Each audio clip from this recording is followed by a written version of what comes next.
Baik, kita nak kembali juga berita dari Jakarta pula, bagaimana pada perayaan mungkin cuti baru Cina di Indonesia lain pula ceritanya. Nita, Demi? Nita boleh kongsikan bagaimana perayaan atau suasana perayaan Tahun Baru Cina di Indonesia. Silakan.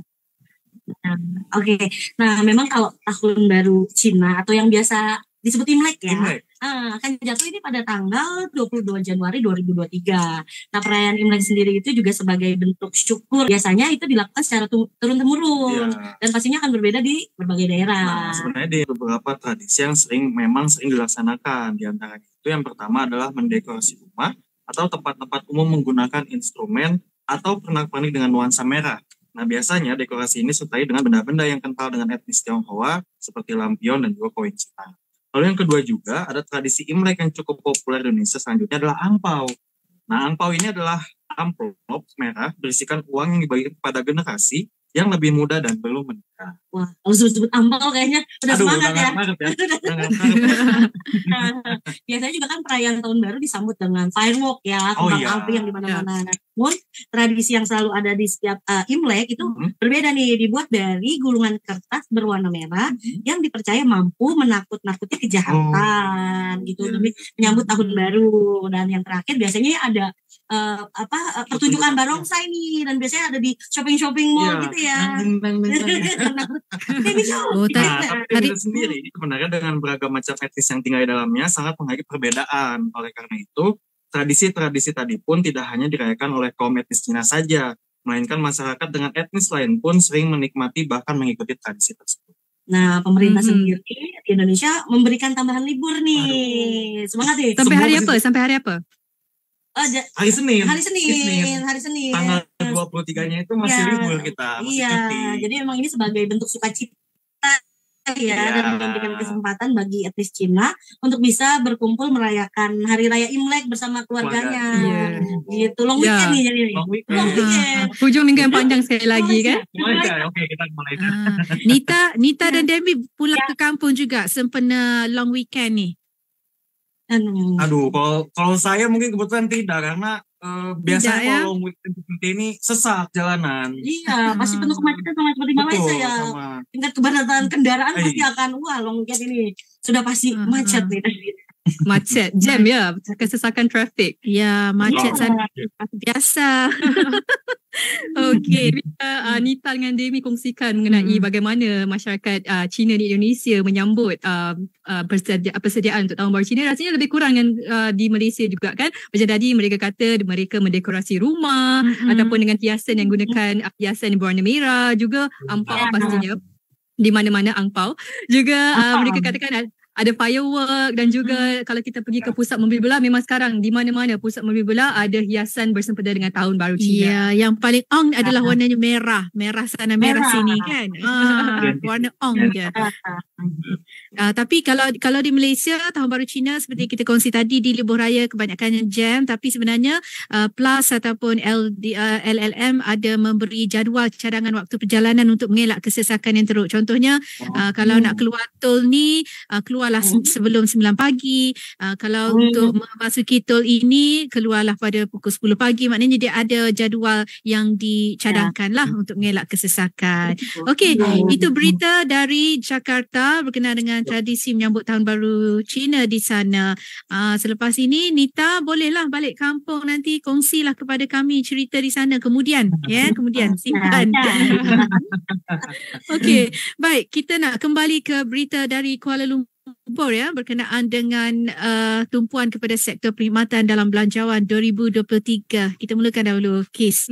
Dan juga kerajaan memberikan tumpuan pastinya dalam sektor perkhidmatan dalam belanjawan 2023, dan ini akan dibentangkan pada 24 Februari nanti. Dan menurut Perdana Menteri yang juga Menteri Kewangan, Datuk Seri Anwar Ibrahim. Jadi kata Perdana Menteri, antara sektor yang akan diberikan tumpuan pastinya teknologi hijau, ekonomi digital dan juga PKS ataupun perusahaan kecil dan sederhana. Dan tambahnya, dasar kerajaan juga harus tertumpu untuk meningkatkan keupayaan sektor PKS ini Berikutan ia dilihat mempunyai potensi yang tinggi dan juga melibatkan jumlah pekerja yang besar. Ya, dan kata Datuk Seri Anwar lagi ya, pendekatan yang realistik dalam Belanjawan 2023 ini mengambil kira keadaan ekonomi serta pandangan politik juga. Dan Kementerian Kewangan pada 29 Disember lalu mengesahkan bahawa kerajaan akan membentangkan Belanjawan 2023 yang telah disemak semula di Dewan Rakyat iaitu pada 24 Februari 2023. Jadi nantikan ya. Dan semasa persidangan Dewan Rakyat pada 20 Disember, Dewan Rakyat meluluskan peruntukan khas perbelanjaan perkhidmatan iaitu berjumlah 107.72 bilion ringgit, antaranya merangkumi bayaran gaji kepada penjualan awam, utiliti, biasiswa, bantuan kebajikan serta perkhidmatan pendidikan dan kesihatan. Okey, macam apa yang berlaku di Malaysia ni dapatlah memberi sedikit sebanyak kita nak memulihkan ekonomi sama-sama. Betul tak Nita dan juga Demi pula? Okey, kita nak tahu apa berita dari Jakarta seterusnya. Nita, Demi. Nah, berita selanjutnya ini ada dari sektor gelaran internasional, di mana dalam waktu dekat Indonesia akan menjadi tuan rumah dari perlombaan bertaraf internasional, yaitu F1 Superboat atau F1 H2O World Series pada 24 hingga 26 Februari 2023. Nah, lomba yang rencananya akan diikuti oleh 20 tim dari beberapa negara ini, tepatnya akan diadakan di kawasan Pelabuhan Mulia Raja Napitulu, Kecamatan Balige, Kabupaten Toba, Sumatera Utara. Ini sesuai dengan keputusan pihak Federasi Motor Internasional atau FIM selaku regulator lomba. Nah, melalui ajang ini, pariwisata Indonesia termasuk UMKM di dalamnya diyakini siap menuju level dunia nih selesai pandemi COVID-19 gitu. Nah, Menpora Zainuddin Amali yang didapuk sebagai ketua panitia pelaksana pun menegaskan bahwa Indonesia sangat siap menggelar perlombaan tersebut. Event itu juga menurutnya akan menjadi ajang promosi wisata bagi Indonesia ya, Dem ya. Iya, tentunya khususnya juga untuk Danau Toba ya, karena Danau Toba itu sendiri sebenarnya merupakan sebuah kaldera super besar yang tercipta dari hasil letusan Gunung Purba Toba pada 74.000 tahun lampau. Luas area Danau Toba mencapai 1.145 km persegi dengan kedalaman mencapai 508 meter dan merupakan salah satu yang terdalam di dunia. Nah, destinasi wisata paling populer setelah Bali juga merupakan salah satu dari 5 destinasi pariwisata super prioritas di Indonesia yang memiliki banyak tujuan wisata di setiap wilayahnya. Kayak seperti ada wisata air mancur, terus ada desa wisata, wilayah perbukitan yang indah, sampai pantai dengan pasir putih, pasir pink, banyak. Pasir pink juga ada ya? Ada pasir pink. Pasir pink pun ada juga?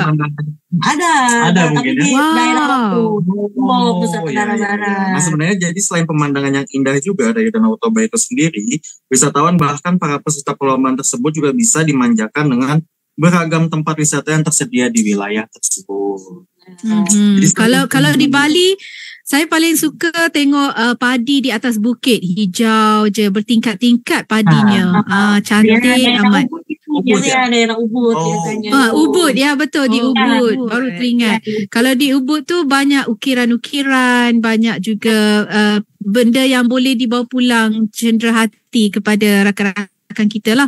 Kan di Ubud tu, cuma nak boleh sampai ke Ubud tu kepeningan. Kepeningan sebab naik bukit pusing-pusing. Kan, itulah.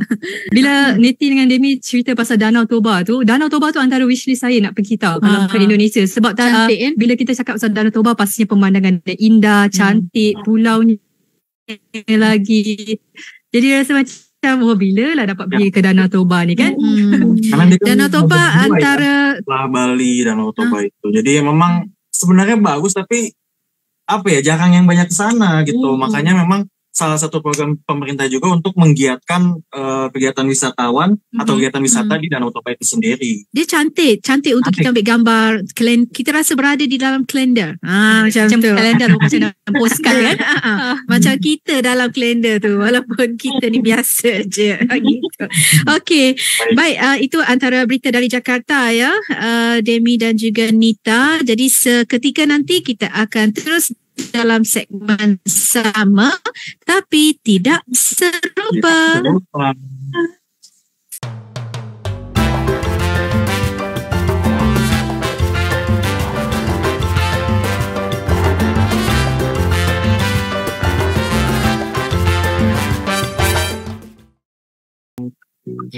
Okey, untuk segmen sama tapi tidak serupa, masih lagi nak bercerita tentang makanan. Kita ni Kis, kalau nak makan, kalau tak ada sambal, tak rasa pedas, macam dia tak kau. Macam tak kena kan? Macam tak boleh, tak lengkap. Betul. Jadi kita hari ni nak cerita pasal sambal. Sambal versi Malaysia tu macam mana?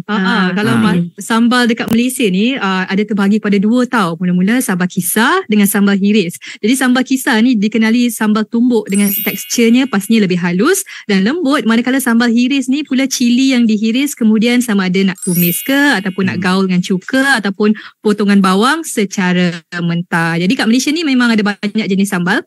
Antaranya Kis rasa yang ni sambal belacan memang paling wajib ada dekat setiap hidangan.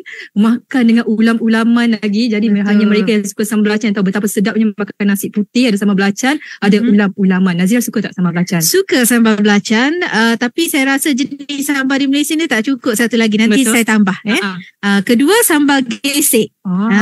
Sambal gesek ni biasanya dia giling dia menggesek lah. Guna yang lesung batu yang besar. Lesung batu tu dia lenyek macam tu. Okey, sambal yang seterusnya sambal tempoyak. Biasanya dia buat dengan durian kan. Ada yang menggunakan durian yang lama sikit ke ataupun dia campur garam sikit ke, dia masam sikit lah. Seterusnya sambal kicap. Macam biasa kita cili potong, lepas tu kita campur dalam kicap. Yang ini bukan yang sambal merah tu. Yang ni sambal kicap. Dia macam Nazira kata, kita potong bawang, potong cili, gaul dengan kicap dan dipanggil sambal kicap. Ini sedap kalau makan dengan ikan bakar ke kan. Ada orang suka makan ikan bakar dengan sambal kicap. Dan seterusnya sambal hitam iaitu belimbing bilis. Biasanya orang Pahang lah yang buat sambal hitam. Saya nak tambah satu lagi, sambal jantan. Sambal jantan. Sambal jantan ni sambal kat Kelantan. Dia dekat dengan sempadan Thailand. Dia sambal jantan ni dia macam sambal biasa-biasa je, tapi dia letak cuka sikit. Lepas tu dia blend saja sambal tu dengan garam, gula, secuil rasa. Lebih kurang macam tu lah. Asam pastinya ya. Pedas. Agak asam. Pedas, asam. Pedas amat lah. Macam tu. Saya nak cerita lebih pun takut salah pula. Tapi macam tu lah. Dia sangat ringkas lah. Dia sangat ringkas. Letak bawang sikit je.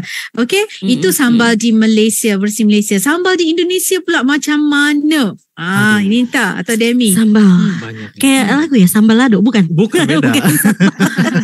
Sambal hijau. Sambal hijau. Apa?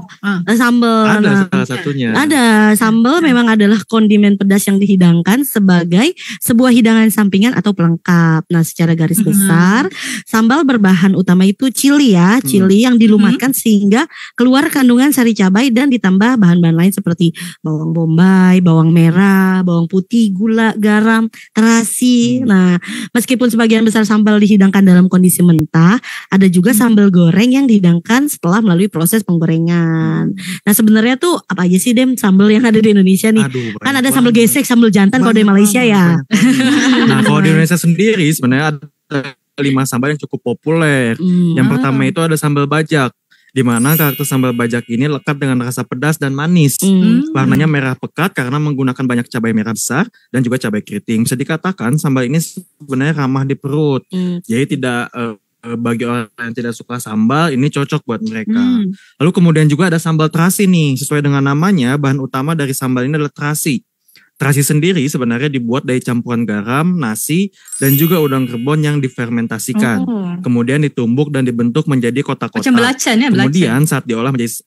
belacan. Belacan, nah, saat diolah juga, terasi akan diolek bersama cabai merah, cabai rawit, bawang merah, bawang putih, garam, gula Jawa, dan juga tambahan tomat. Terus ada banyak lagi nih, ada apa lagi nih Ta? Ada sambal mata. Pernah dengar ya sambal mata di Nazira nih? Pernah rasanya. Saya pernah makan rasa sambal mata. Enak ya? Enak sambal mata. Enak kan? Memang makan dekat Bali yang dekat dengan ada pemandangan indah tu yang ada yang pantai apa perbukitan. Perbukitan bukit depan tu ada kedai makan, dia boleh order makanan, ada sambal tu sekali. Saya rasa sambal mata tu. Ya, karena sambal mata itu berasal dari Bali yang di mana jenis sambal ini disajikan mentah. Nah, biasanya tuh dia irisan nih bawang, cabe, ya kan. Terus ada jeruk limaunya tradisinya karena sambal mata. Nah, itu dicampur dengan minyak kelapa. Terus kemudian juga ada sambal hijau. Sambal hijau udah pasti dari cili yang berwarna hijau. Iya, Cabai Sambal hijau. hijau. Sambal Ya. hijau banyak yang menjualnya di Malaysia. Ya, saya suka. Oh, banyak. Oh, ada juga dia. Banyak. Kalau ke restoran Minang kat sini di Kuala Lumpur banyak. Iya, Iya, memang itu Betul. ciri khas Betul. orang Minang ya. Betul. Sambal Ya. hijau. Terutamanya Sambal ayam daun- sambal hijau. Sedap. Ya, ayam sambal hijau atau Betul. daun singkong pakai sambal hijau enak juga Bisa ya. juga. Sudah lapar nih Demi. Ya. Dah bunyi dah perut ni. Dia udah bunyi perutnya. Terus ada juga sambal bawang. Nah, sambal bawang itu biasanya cuma cabai rawit, bawang putih ya. Terus biasanya disiram pakai minyak panas-panas. Sambal bawang gitu. Semua tu Jadi sedap. Ditumis ya. Ditumis bisa ataupun jadi kalau sambal bawang biasanya Anita buat tuh dia cabai terus garam. Nah biasanya langsung disiram sama minyak panas-panas. Itu dicampurkannya dengan dicocol ke bebek goreng, ayam goreng. Itu enak deh. Coba deh Nazir. Aduh jadi gila sebenarnya masih ada lagi kan sambal-sambal Indonesia tuh sebenarnya masih banyak. Iya. Aduh, semuanya Terus ada juga enak, sambal enak dabu-dabu. Iya, kalau boleh sebut kan ada sambal dabu-dabu. Iya, sambal tempoyak juga ada. Iya, Nah, kita ada tempoyak juga. itu biasanya dari Jambi. Iya, Jambi, Iya. Bengkulu, tapi mungkin kayaknya nggak semua orang Indonesia suka kali. Iya, dia tempoyak. biasanya tuh pakai durian juga sama. Terus kadang ada yang suka pakai ikan loh. Iya benar. Kebetulan aku punya teman Dicampur. orang Jambi. Betul. Dicampur sama ikan. Jadi tidak hanya durian. Ikan, udang. Iya, Dan sambal semua ada. Wow, ada. semua jenis. Ada. Semuanya Sambal membuatkan kecap. saya lapar. Iya. Setelah ini kayaknya kita makan ikan bakar sama sambal kecap. Dicocol. Dah tahu dah nak makan apa. Dah tahu dah nak makan apa ini. Menu hari ni sambal ya kita. Ya, sambal. Iya. Okey. Baiklah, nampaknya sampai di sini sahaja Nita dan juga Demi. Dah lah episod terakhir. Sedih pula rasanya. Mohon maaf daripada kami di sini sekiranya ada kekurangan. Kan kadang-kadang kita ada masalah teknikal, kadang-kadang tercepat terlambat kan. Jadi nampaknya sampai di sini sahaja. InsyaAllah kita jumpa lagi Suara Serumpun yang akan datang. Mana tahu, kita tak tahu kan. Betul tak? Ya. Kita jumpa lagi Sini. siapa tahu kan. Ya. Dan kalau saya pergi ke Jakarta, saya akan hello Nita. Okey? Teman saya pergi Tanah Abang. Ya, oke. Ya, kami juga dari antara digital media juga meminta maaf ya kalau ada kesalahan-kesalahan teknis juga. Salah pengucapan. Salah pengucapan. Semoga nanti kita bertemu di Suara Serumpun yang berikutnya. InsyaAllah. Terima kasih Nita dan Demi. Assalamualaikum. Terima kasih. Terima kasih. Assalamualaikum. Nazira, Kis.